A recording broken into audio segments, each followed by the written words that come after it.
Well, I try to remind people regularly that the political left are the masters of deception. They are completely untroubled by broken promises or contradicting themselves day after day. To that extent, I think they think the rest of us are too stupid to even notice what's going on, as they accuse their opponents of the terrible things that they themselves are doing. You can almost guarantee if a lefty accuses you of racism, it's because that's what they are up to. Now, The Voice is clear evidence of that.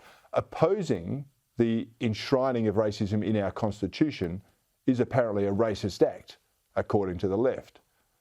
In a similar manner, if they allege you are engaged in skullduggery or political machinations, it's because that's what they are doing, and by forcing their opponents to deny it, oh, no one's looking at the accuser, are they?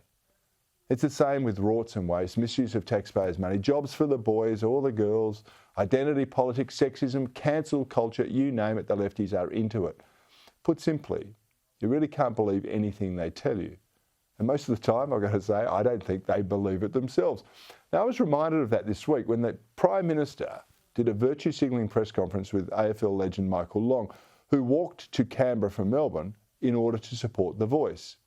I have to say that press conference was a little more credible than when he got the disadvantaged billionaire basketball player Shaquille O'Neal to plug The Voice at a presser, but only just. Here's a reminder of how the Prime Minister will do and say anything to push his 26-page cause.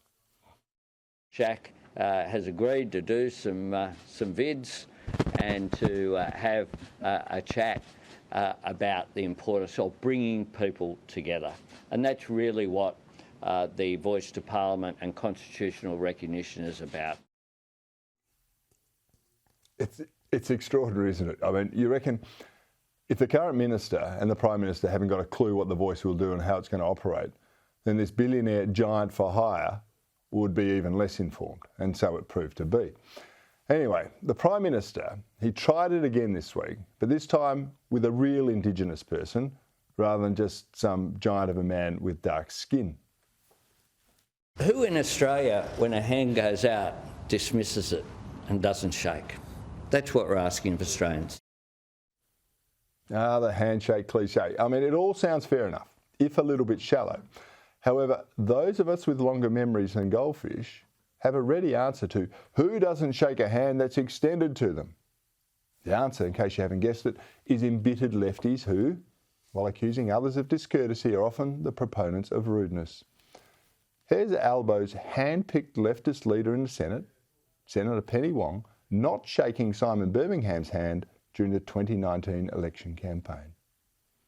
Okay, thanks to everyone in the room, thanks to those watching at home, and thanks to our 4 senators. Please put your hands together.